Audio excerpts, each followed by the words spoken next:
أعوذ بالله من الشيطان الرجيم.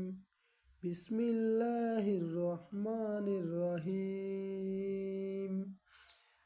والتين والزيتون وطور سينين وهذا البلد الأمين لقد خلقنا الإنسان في أحسن تقويم ثم رددناهم أسفل سافلين إلا الذين آمنوا وعملوا الصالحات فلهم أجر غير ممنون فما يكذبك بعد بالدين أليس الله بأحكم الحاكمين।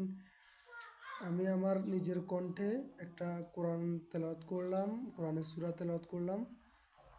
আমি আমার ভিডিওটাকে